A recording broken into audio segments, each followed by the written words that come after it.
Happy Monday. Hey everyone. Hello. We are back, both of us here on a Monday at the usual time. Right. This is a rare occasion. Don't get used to it. Don't get used to it. Yeah. Next week we'll be having another special guest star. But for this week, it's me and Carly. Hello. Before we hop right into the show, let's say hello to some folks in the chat, starting with, of course, Michael. Hello, Mr. Bingham. Hey. Welcome to the podcast. Thanks for being here as always. Hello to Leia. Hello to Derek Ho's Corner, where we got Blossom and Michelangelo. Hello. Looks like we've got a few people already. And you know what? I've got a busy day ahead of me after this. So why don't we just... all right. I'll let Brian Sager have the last word in the pre-show. Had some friends of his in Vegas and saw the Heart Unleashed building fully up. And it's coming along. Can't wait for an opening date to be announced. You know, we haven't talked about that in a while. I almost forgot. No, they've been a little quiet about that. Universal's got some other things, but I'm sure they'll maybe we'll hear something about that around Halloween time. Hello to the True Thinker. Hello to Ann Weiser. We are doing great. Hope you are good too. And I think we will all do better if we kick off this show. And let's do it in 3, 2. Please lower your head and watch your step while boarding. Welcome to the Attractions Podcast. You are all clear for dispatch. Have fun.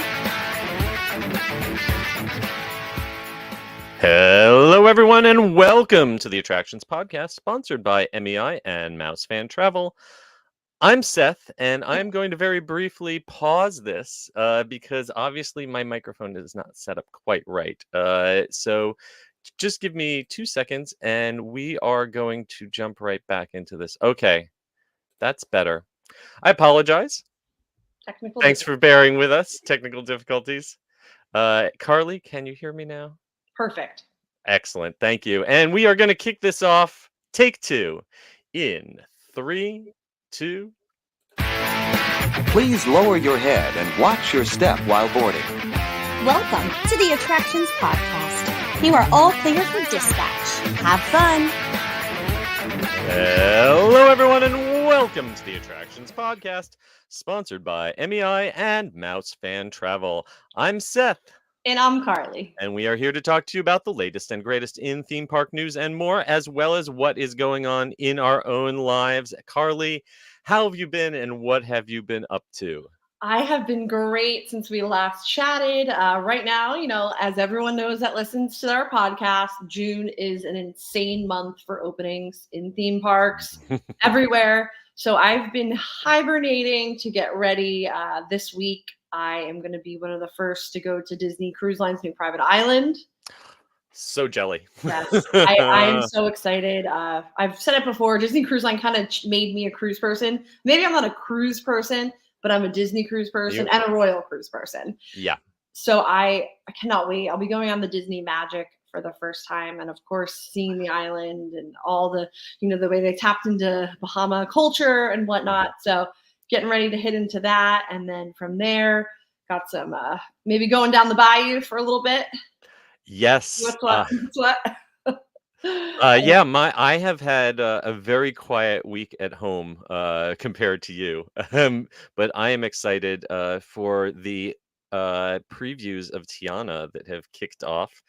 You're going to be there for a media preview, and I might be meeting up with some cast member friends tomorrow. So very excited to see what has become of the old Splash Mountain. Yes, and we will be talking a lot about that later in the show. Later, we'll have to see all of our thoughts because I was glued to social media this weekend. We'll talk about it. Awesome. Yes, there was so much on social media about it this weekend, so we will definitely be getting to that. And I want to give a shout out over to Pirates Dinner Theater, located on Carrier Drive, kind of off of I Drive, south of Universal. Believe it or not, they've been around for 30 years, and they just revamped their show. I was invited to the gala media night. There's some great performers who you might recognize from some of the local theme parks who perform there. Some great new fight choreography and aerial stunts. And they actually brought back the writer and director who worked there 30 years ago on the original show, who's gone on to work with Disney and Cirque du Soleil, all sorts of big names around the world, and brought him back to revamp the show and refresh it. So if you are into dinner theater and pirates, check that one out. Yeah, Sure. that has been on my radar for so long. I'm so glad you just brought it up because it reminded me I need to do it ASAP. The revamp looks so cool, and I love dinner shows. Yeah. I mean, what can go wrong? Yeah, and it especially if you have kids who like audience participation, there's a lot of fun opportunities for them to get in on the action. It's a really, if you've never been in the building, it's a really cool arena. There's literally a giant pirate ship with water and everything in the middle of the arena. Think like medieval times, except instead of horses, there's a giant boat.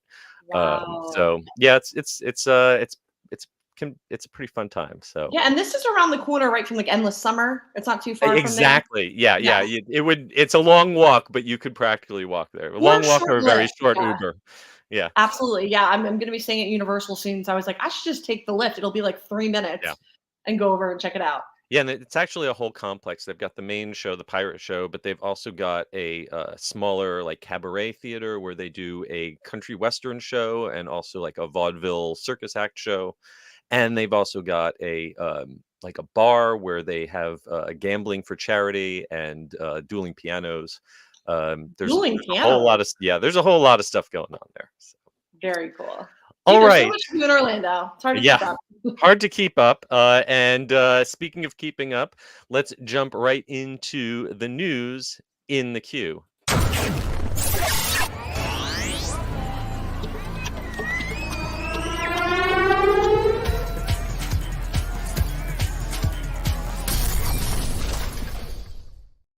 All right, we're going to start keeping up with the Orlando news over at Universal Orlando, where they have announced something that I've been wondering for a long time why they didn't already have.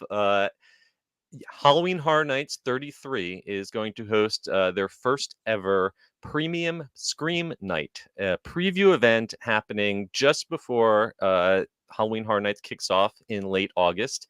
And it's going to be a private, not private, but a limited capacity event where you'll get to enjoy unlimited food and non-alcoholic beverages, along with shorter lines for the haunted houses with staggered entry. Pacing. This is like pulsing. crazy. Ah!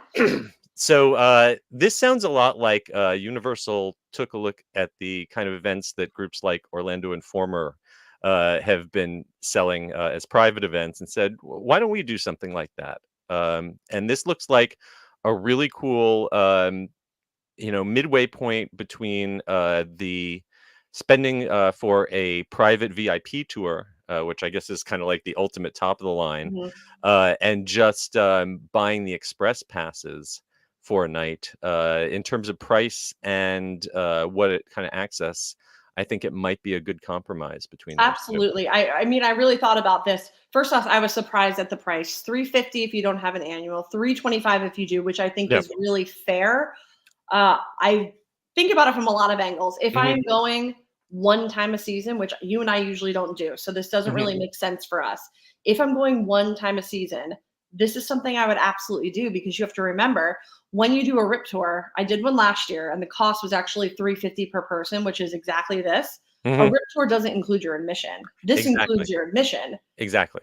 So if you think about, like, I would at least, I mean, dropping money on soda and snacks, and this is all included. I mean, you can even say like $50 if you get there like for the beginning and you eat something and then maybe snack along the way. I was really surprised by the value point at this. Again, this is contingent on if it's actually limited capacity. I think. And if it is, then wow. I remember, was it last year that they held like a preview food event where people were paying a good chunk of money just to sit in a sound stage and try snacks without any haunted houses or real entertainment. So let's just briefly to go confirm those details. Right. This is going to be held on August 29th. which is the day before the official launch. It's only a one-night event this year. And in addition to that limited capacity and staggered entry for the haunted houses, you're going to get access to all 10 houses, all 5 scare zones. It says that they will have live entertainment and select attractions. So basically, it looks like the same lineup that you would get on a regular event night. Yep. Plus the unlimited food and unlimited non-alcoholic beverages and free parking thrown in. So if you weren't a pass holder, that's a good chunk of change too. Like you said, $350 is the cost if you're not a pass holder. You save $25 if you're an annual or seasonal pass holder. The date that these go on sale is June 6th, and I assume that the server will probably get overloaded pretty quickly with demand for this one. Yes. I expect this will sell out. Absolutely. And I know a lot of people like ask me all the time, like, is a Rip Tour worth it? I think it's worth it. Mhm. But for those people that are on the fence, this might be the thing that they pull the trigger and say, you know what, I'm not going to splurge for the Rip Tour because it's like $375 on the cheapest night this year, which they're few and far between, plus admission. I think this will get that whole crowd that's like, what can I do that's more than an express pass to really have a great experience? And I think this is it. If this does live up to the billing, if they do, Yep. follow through with what they're promising, I think people might underestimate the value of staggered entry in the haunted houses or pulsing because they probably have never seen it. Most people who are attending Halloween Horror Nights have only lived through the conga line era, Yeah. where it's a constant flow of people through the houses, and they don't remember the times in back in the 90s when we would consciously groups. pause. So Yeah. you'd have a group 8, 10, 12 people, but then a gap so that the actors would have time to reset and rest and time their scares. And then depending on where you were in the group, you might get it from the front, you might get it from behind, but you don't know where it's coming from, as opposed to constantly seeing where the next scare is going to come from because of the people ahead of you. And that's really transformative if you've never been through a haunted house that way. That alone is probably worth the upkeep. Yes, it reminds me of like Terror on Church Street because those are always small groups. You never knew where it was coming from, and the Congo line. Like, I haven't had a scare at HHN in a long time, and it's because of this. Because you can hear the audio track, you can hear the cue, which is fine. Because for me, I'm really like I want to look at this like I'm on a movie set, so I'm using the time to admire everything. So I don't necessarily need the scare, but it would be nice. Yeah. The only concern I have is this is a preview night. You are basically a guinea pig. There's always a employee only, a team member night that's usually like the Wednesday before, and then you have all of the fans usually descend on the opening night, and we've also often got the media there on that night. So this is almost like them having a chance for a second preview night, where you are paying a premium to also kind of be a guinea pig. So things might not be exactly the way they are a week into event, where they find some things that don't work or things that could work better.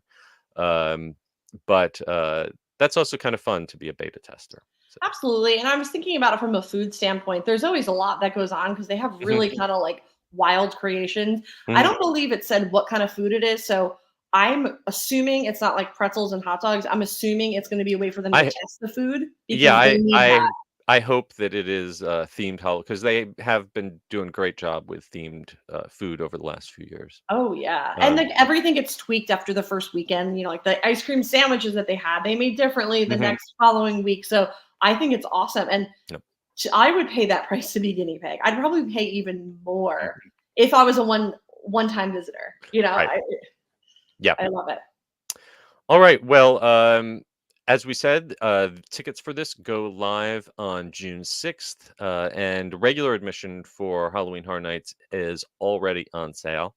And if you've been around, you've heard us already talk about 6 of the haunted houses that have been released. We're still waiting on those last 4. If you want to plan your trip, Universal Fan Travel, which is part of MEI and Mouse Fan, can help get you there.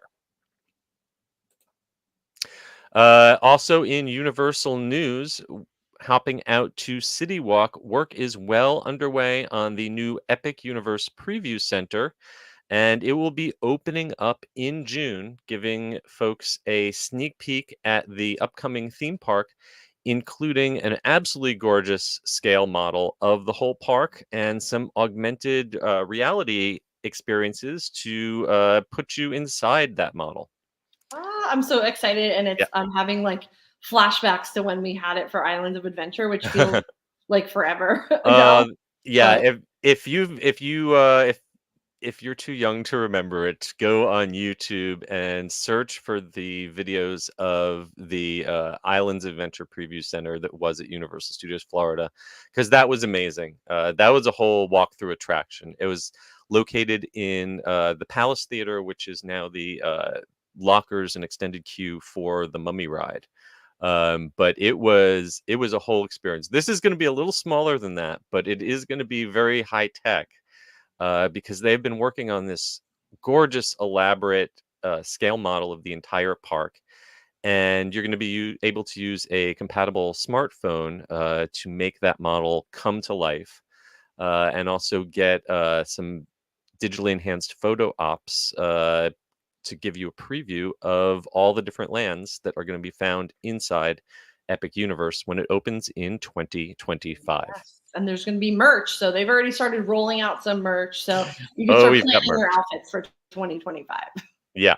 So, in case you didn't know, this is going into what used to be the Universal Legacy store. Really love that store, but they've Yeah. moved some of that retro merchandise over to the main Universal Studio store across the walkway. When this opens up, it is going to give guests a look at that model that I talked about, and also have some photo ops for each of the park's 5 worlds. Those are How to Train Your Dragon Isle of Berk, Super Nintendo World, Dark Universe, Wizarding World of Harry Potter Ministry of Magic, and the hub area. So this is kind of part of a tradition of both Disney and Universal having preview centers going all the way back to the 70s. And we've got a little bit of a history of those on our website at attractionsmagazine.com. So check that out. Yes. And very excited. They have not announced an exact date in June when this is opening, but hopefully soon. Yes, it looks like they're underway rapidly. Yeah, I've been watching just the other day. I was out there, and this signage that you can see photographed here, they were hard at work getting that up. So hopefully not too much longer. All right. Also, hopefully not too much longer, the Country Bears will be returning to Walt Disney World's Magic Kingdom in a new Country Bear Musical Jamboree that is opening sometime later this summer. And thanks to a new episode of the We Call It Imagineering YouTube series, we've got some more clues about what the set list will be when the Yes. Bears come back. We first learned that they were basically Bear Spanx, and now we know about some of the songs that they're going to be singing. Yep.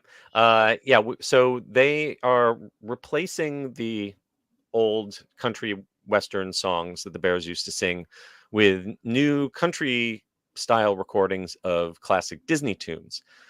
So in this new episode of We Call Imagineering, which you can find on YouTube, we got a link to it on our website. They revealed that the song Try Everything and A Whole New World are both going to be included in the lineup. Previously, we knew that they were going to have the Bare Necessities. And we also got a hint that they might be using You've Got a Friend in Me. Ooh, I'm looking forward to this for sure. I know we've had versions of this attraction over the years, but this is really like a total reimagining. Yep. You know, it's not like little changes. This is going to be a big change. Obviously, the songs that were there before are a little crazy. Like you see people's shock faces when they heard them, but so these are a little bit better. Some of them had become a little problematic, as Yeah. the kids say. So yes, they will be replaced with beloved songs from Disney films. being sung in new combinations. For instance, now Wendell and Teddy Barra will be doing a duet on A Whole New World from Aladdin. And it looks like Trixie is going to be joined by Bunny, Bubbles, and Beulah. And sounds like they will be singing the song Try Everything from Zootopia. That's going to be a good one. Yep. We've also been told that there will be at least one throwback song from the previous Country Bears You show. can probably guess which ones it won't be. I'm guessing probably not Blood on the Saddle. No. Or every Turn me down. time he turns, every guy who turns me on turns me down. Yeah. Yes. So we have Tiana's officially opening on June 28th. We still just have a generic summer date. So early summer, late summer.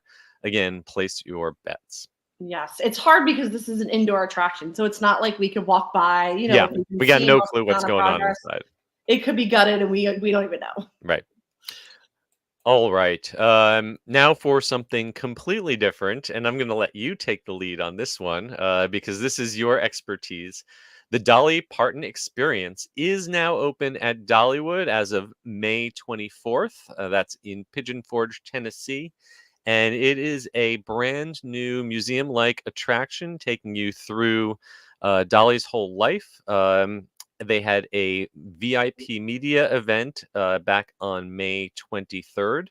And we have a whole report from our reporter, Jenna Clark. Yes. So you probably know as much about this as anyone because you are a resident Dolly expert. So yes, give us some of the highlights. Following the progress since they started building it.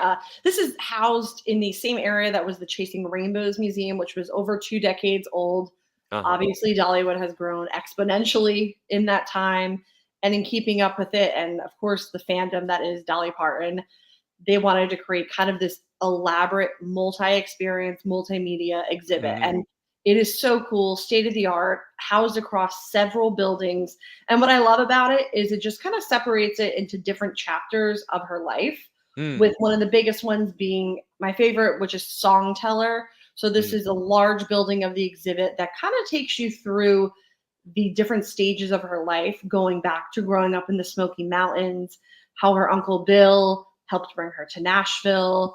And then there's really cool light projections in there. And then it goes all the way up to all of her charity work, including the Imagination Library, which has donated, I think it's like 300 million books since it started. So that's obviously going to be the big one. And then the other one is behind the scenes. So obviously Dolly's looks are iconic, her wigs, her hair, her shoes, her makeup. So this is kind of giving a backstage look at what goes into, making an icon and what it's like for her team to put together these iconic looks. And Dollywood upgraded to museum quality cases. So now they're going to be able to store properly, climate controlled these costumes, and they're going to be able to rotate them in and out come necessary. If she's in a new movie, they'll change something out. So this is going to be one of the most popular spots. And then of course her family is a huge part. Her niece Heidi has been working there since I think she was like 4 years old. And what's so Precious Memories is going to highlight her family. We have Dolly's tour bus that was previously there in the area. I know you're familiar with that. Yes. So this is one of the older ones. So you'll definitely see a lot of like wood paneling in the kitchen and whatnot. But it's still cool because to know that was her tour bus. And then, of course, all the Dolly fans want merch. So there is now a whole dedicated Dolly Parton fan shop. So before, the Dolly Parton merch that was like Dolly Parton was interspersed with the Dollywood merchandise. So now this is a whole store of like Dolly Parton Experience merch. And there's a lot of new stuff from what I saw. And it looks really good. It looks fantastic. This is now open. And if you plan on experiencing it, you might need a timed entry registration. They are having 30-minute intervals for the opening, which you can find on their website. So check it out in advance before you show up. This is part of Dollywood's longest operating season ever. They've got a whole bunch of new attractions that we've talked about in the past. And MEI-Travel can help get you there.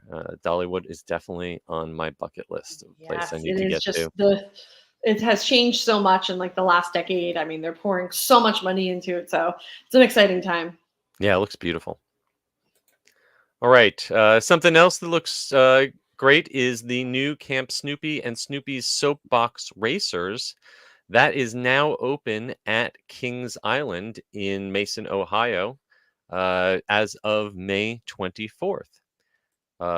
This is a new area featuring the Peanuts Gang, and its center attraction is a family boomerang roller coaster where the cars travel forward and backwards, reaching speeds up to 36 miles an hour, making it Kings Island's 16th roller coaster.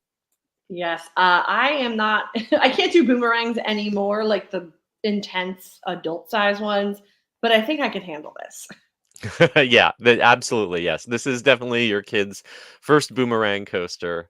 Your kids must Start 'em be young. at least 38 inches tall to ride with a chaperone, or 48 inches tall to ride by themselves. It's a Vekoma model, and I believe there's a similar one going into I'm sorry, similar one to the Good Gravy roller coaster that just opened up in Holiday World. The difference is that one is Snoopy themed, and in the other, it's themed to Thanksgiving dinner. Uh, Just a little different. just a little different, but I believe that's the same basic ride. Yeah, We've I got can't wait to go on Good Gravy. It looks awesome. well, we've got a video report and photos of the opening on our website and YouTube channel.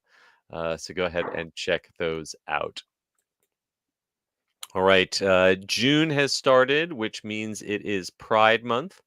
And Disney, Universal, and Six Flags, along with other parks around the country and around the world, are celebrating Pride Month with merchandise and events.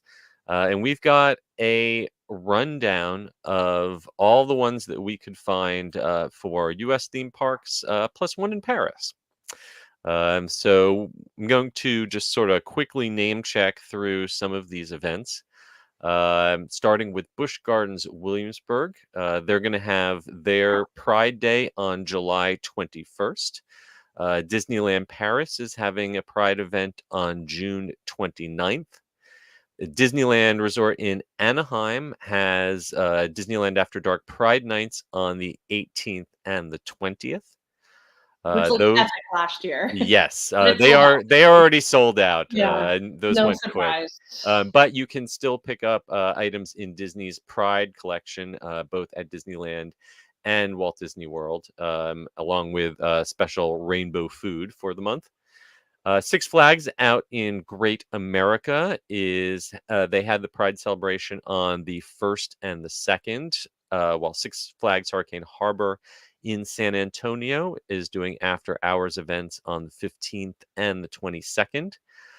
And Six Flags Over Georgia is celebrating Pride all month long through the 30th with special entertainment like a rainbow drum line. If you're in St. Louis, Missouri, Six Flags there, it had an after hours party on June 1st. And Universal Orlando's Love is Universal goes year round, but they are donating 100% of the profits from their Love is Universal merchandise line from now through the end of August to local LGBTQIA plus organizations. Love it. On top of that, not mentioned here on our website, but I noticed while I was out there, the Red Coconut Club is having Pride nights Yes. every, I think, Thursday and Friday through the end Mhm. of the month. And out in Universal Studios Hollywood, they are having a Pride is Universal after hours party on June 15th. And that one is scheduled to feature appearances by stars from RuPaul's Drag Race. That's really cool. And finally, like I mentioned, Walt Disney World, you can get Pride Collection items and Pride Month food right now through the end of the month. Yes, it's a lot of like dome cakes. I don't know. I want Yeah. to do something new. Yes, a lot of red dye number 40. Yeah. All right. And that is going to wrap up our news in the queue for this week. Before we jump into this week's main attraction, let's hear a quick word from our sponsors. The Attractions Podcast is brought to you by MEI and MEI-Travel. Whether your next vacation is a magical trip to the theme parks, an exciting adventure to the pyramids of Egypt, or just a relaxing cruise on the turquoise waters of the Bahamas, MEI-Travel provides premium service and expert advice to help you get the most of your vacation. They are always free of any hidden fees or costs to you. Visit them at mei-travel.com. It's time for the main attraction. All right, for our main attraction, we have had an absolute avalanche. Tiana's Bayou. Alexa off. Sorry about that. We have an absolute avalanche of Tiana's Bayou adventure news. First, the walls came down. Then they released some preview photos. Then they released a clip. Then they released a whole freaking POV. And the internet has thoughts and feelings. So let's run through the facts real quick, and then let's talk about those thoughts and feelings. Yes. Are we going to talk spoilers just so I don't? Oh my gosh, I think we're gonna have to. I Okay. mean, I just want to make as sure. yeah, I mean, all right. Well, we'll definitely warn when we get to the super spoilery part. Spoiler alert: Splash Mountain no longer exists, and they've replaced it with a Princess and the Frog attraction. If that's a spoiler to you, you are not a regular listener of this podcast, because we have definitely spoiled that already.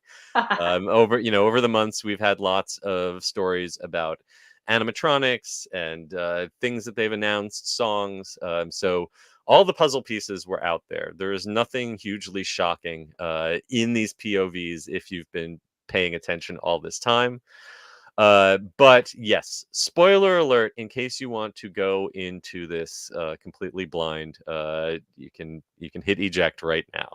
Yeah, I would say so. All right, so let's start outside. First thing first, back at the end of May, the walls came down around Tiana's Bayou Adventure, and we got a look at the signage, and it's all very nice and clean and ready for the Florida sun to just fade it into nothing within the next 6 months. But I feel like that now would it be looks great given fantastic. So yes, we got our outside look at everything at the end of May. Then Disney also released a first sneak peek with a photograph of the finale scene that replaces the riverboat kind of a showboat scene from the end of Splash Mountain, and also released a clip of the new song Special Spice, which was written by PJ Morton, just for this attraction's finale. So we got little clips and bits and pieces released. And then we got a full POV released by Disney themselves that we have gone ahead and taken a breakdown, scene by scene, element by element, taking you through the entire ride, pointing out lots of little details. If you want to be super, super spoiled, this is what you want to read over at attractionsmagazine.com, because it's a 9-minute ride, and it might take you 90 minutes to read through this entire article, going second by second through the ride. So, and then finally, if you really want to get into it, that Special Spice song at the very end of the ride, we've got all the lyrics for you. And here's the I believe it's streaming now. Yes, you can stream it on Spotify. We've got a link to that, as well as read the lyrics. And here's the super spoiler for the M. Night Shyamalan twist of the ride. The special spice they were looking for all along was you. We are an active participant in the adventure. Yes, it's so yeah. So that is the facts, and now let's talk about the feelings. The first is, let's talk about Disney's decision to beat all the vloggers to the punch and release their own POV. I can't remember a time where Disney released their own full POV of a headliner ride like a month before its grand opening like this. This Yeah. seems like not part of Disney's usual playbook. This is definitely intentional, and I don't know why.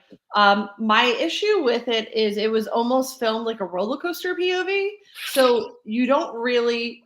To me, it didn't really spoil much because I'm going to be looking all around. Uh-huh. This is a lot of like head-on time. You see little things for like a second, so I don't know. It didn't spoil that much for me. I wish it was shot full production. I feel I feel like whoever was shooting it, maybe it was their first time on the ride, and someone just handed them a camera without them knowing where. Because there were plenty of times in that video where they were looking off to the left at something. I'm like, "What's on the right? What's on the right?" Right. Same. Or know, uh, I don't know necessarily that that POV showed off the ride as well as some of the, high-end vloggers, the videos that they would come back with, both in terms And of we're still the gonna get those, equipment and so the camera work. Yeah, we're still gonna get all those. So, but I guess they beat them to the punch, and then you see everyone, including ourselves, reposting Disney's video too. So, which is um, encouraged. I saw a lot of people that were just confused about how this works, saying outlets are stealing it. That's not the case at all. Disney no. literally Disney sends it literally to sends our it to you and publisher, says, Matt, "Please, yes." and says literally it says, please feel free to use this immediately and however you like. Exactly. So this is Yeah. free publicity. Yeah, it's not like they're ripping it off of No, Disney's YouTube channel and reposting. They're no. literally sending us the raw files and saying, "Please use this." So, Absolutely. Yeah. yeah, I just saw so many people that were so confused how that worked. yeah, That's how it works. yeah. That's how it works.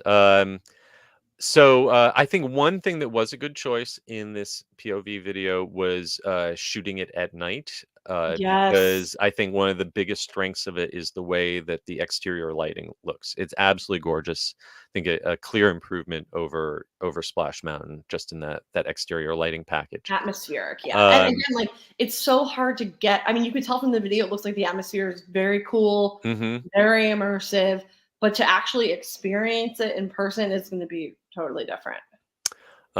But so I've seen a lot of reactions online, comments and such. It's mixed. I think there are plenty of people who say it looks great, and they are very happy for the representation, and also for the fact that it is not all screens. That there are a really large number of animatronics compared to any other recent Disney attraction. So there are definite positives. I've also read some criticisms, some that I don't agree with, and some that I do. I'm curious what your take is. Yeah, I watched it a few times. I love the movie. Let me say that. Hmm. My major gripe is I don't really love the story of this. I mean, this is really hard to tell without writing it. It's like I can't really make an informed decision until I experience it. But my main takeaway is I love the movie, and to have voodoo in it and whatnot. And it's missing a lot of the things that I love from the movie. But at the same time, we have our first Black princess. We can't have her as a frog the entire ride. I mean, I feel like that's an injustice. I mean, we needed to have her in her human form. So Yeah, I feel like they had to do it as a sequel. The other main thing is I don't know why Ray is singing in this because he's dead. that So is that not was, Ray. That is Ray's cousin, who looks are you very sure? similar to him. Yes, you've seen in the movie. Really? Yes, I looked that up.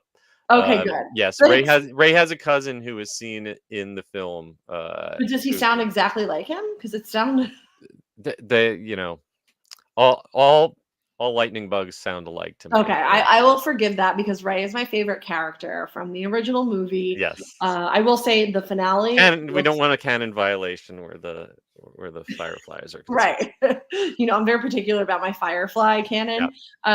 Love the finale. The finale looks amazing, and it had a lot to Yeah. live up to because the finale of Splash Mountain was so elaborate, and I feel like that looks really good.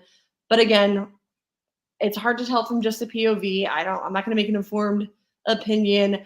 I think it is going to be much better at night hmm with the lighting. Yeah, I mean, I think the biggest criticism that I've heard that I semi agree with is that they've removed a lot of the tension. And that I think that was a deliberate choice that, they wanted something that was more family friendly, more appealing, more accessible. So they've made subtle changes, especially on the final lift hill and the shaping of the exit from the into the drop. They kind of enclosed it a little so you don't get as much of a view out. It helps control the lighting better on the ascent hill, and it also makes it so you're not as focused on the fall. And I think And so the fall is, spoiler, you're just going to the party. There's no risk. There's no yes, danger. Your correct. mama is just like, oh, you're going to the party. So I guess Yeah. you fly into the party, drop down into the party, which is, we, like you said, it's now family friendly. So it doesn't have that element. I wish they brought, I can never say his name, but Dr. Facilier. Dr. Facilier. Yes.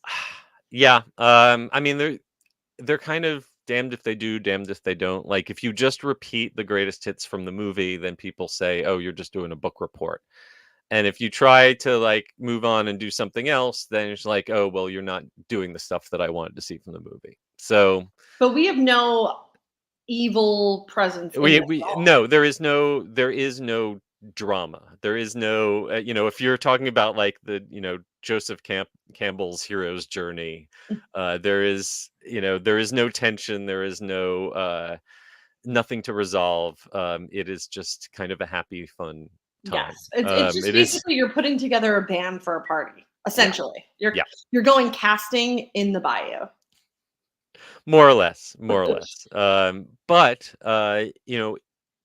it is still the exact same flume. It has the exact same drops, and people also need to compare this ride, I think, to the Splash Mountain that actually was, as opposed to the Splash Mountain of their childhood memories, Yeah, where everything half worked the thing's not working. and the lighting was all, because by the time Splash Mountain said goodbye, it was a shadow of its former self. It was not in its heyday. You were lucky if the Bouncing Bunny came out like one trip out of 5.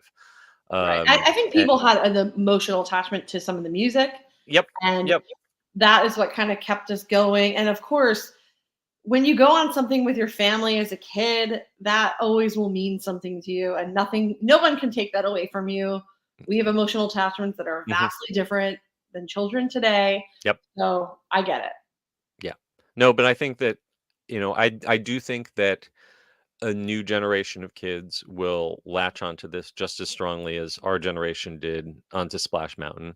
Mhm. You know, and maybe more easily, because it isn't as intimidating. Even just reprofiling the shape of it to take that peak off, to kind of round off the top of it and make it more of a hill instead of a mountain. Right. Just visually, for a kid walking up to it for the first time, makes it seem a little more accessible. The flowers, the greenery, as opposed to that kind of hard reddish orange stone. All of it kind of softens the whole experience. Right. And you're not going to a laughing place with vultures, which can be yes, there's dramatic. no buzzards that look like they're undertakers wanting to Right. peck you to death. So many kids that I know, Tiana is their favorite princess. This is going to be great for families with kids. Yeah. And the other, more technical issue, I think there's some really good use of screens in here, and projections. And there's a couple that, like, at least from the video, kind of jump out to me to be a little distracting. So I'll have to see that in person. I think the idea that they wouldn't use any video or projections was, no, of course, because everything now we use video, we use projections like people used to use lighting and gobos back in the day. But I think all the animatronics are well done. There's a few gaps where we're used to seeing animatronics before that there's obviously just nothing there now, that I wish were a little bit more filled in. But you got to have a budget. You can't have I don't know how many there were almost 100 animatronics in the original Splash Mountain, I think, in Disneyland, and fewer in the Orlando version. There are definitely fewer animatronics overall, but the ones we have now are much more sophisticated. Especially the Princess Tiana ones are really fluid. Right. And what I'm kind of thinking, I mean, I don't know yet until I go on it, is that it's so atmospheric. It reminds Mhm. me of Navi River Adventure a bit. I was just gonna say it feels more like a Navi River almost than Splash Mountain. That kind of Yeah, and vibe. so what I'm thinking is the story, as I'm gawking around at the lights, the story is going to naturally unfold before me, and then Mm, we casually come up to scenes. Not that that's explaining some of the dead space. Maybe it won't feel like mhm. dead space when we go on it. Right, Maybe it just feels like that from the video. You right. know? When you talk about atmosphere, I do think the change from it previously being kind of white light, like daytime when you were in the inside scenes, Mhm. until you got to the laughing place, shifting that to kind of black light and nighttime look, with all the fireflies and the shadows. I think that definitely contributes to that kind of Navi River atmosphere that you're talking Right. about. And I feel like we're going to get more elements of a dark ride. Splash Mountain didn't Mhm. feel like a dark ride to me. I mean, It literally was it not was dark, very bright, but when it the didn't lights feel were like that. working, which also Yeah. meant that when they burned out, it was all the more obvious. Um, yeah, no, I agree absolutely. I'm very excited. Hopefully tomorrow I will be seeing it for myself, and I I'm won't get excited for an you. evac. Yeah. I heard that the first day of cast member previews they had to do an evac, which maybe they were just practicing. Maybe they just did that on purpose. So. But we will all be hopefully riding it very soon and giving our own slightly more informed opinions Yes. after we have. Yeah. I mean, you can't make an informed opinion from a GoPro footage. No, no, for No. sure. Got to see it in person. All Yeah. right. Well, I think that's going to about bring us to the end of this episode. Before we go, let us check in with some of our friends in the chat. And as I said, we have some people with opinions. Let's see. Creepery102 says the ride is horrible. Splash Mountain was better. Creepery, I don't think has personally ridden it yet, but okay. Princess Marlena calls it Tiana Bayou Boo Boo. Oh. Um, uh, and Breck Duval thinks that Disney's new ride is doomed. And I think we will end on a more positive note because Michael Bingham says he's been on Splash Mountain many Yay. times growing up, but he's excited for Tiana's Bayou adventure. I like that attitude, Michael. Appreciate you. Before we Yeah. go, we want to thank our sponsors, MEI and Mouse Fan Travel, and remind everyone to please give us a rating and review on Spotify or Apple Podcasts or wherever you happen to listen to us. And here on YouTube, please give us a like and subscribe. Be sure to follow us at attractionsmagazine.com and search Attractions Magazine on your favorite social media platforms. Carly, where can folks find you on the socials? Yes, I am on Instagram at Adventures by Carly and on X at Carly Caramana. And I am at S. Kuberski and at The Unofficial Guides. And you can find copies of my books at theunofficialguides.com. And until next week, we hope you folks stay safe, try something new, but most importantly, have fun. And we will see you again next time. Bye.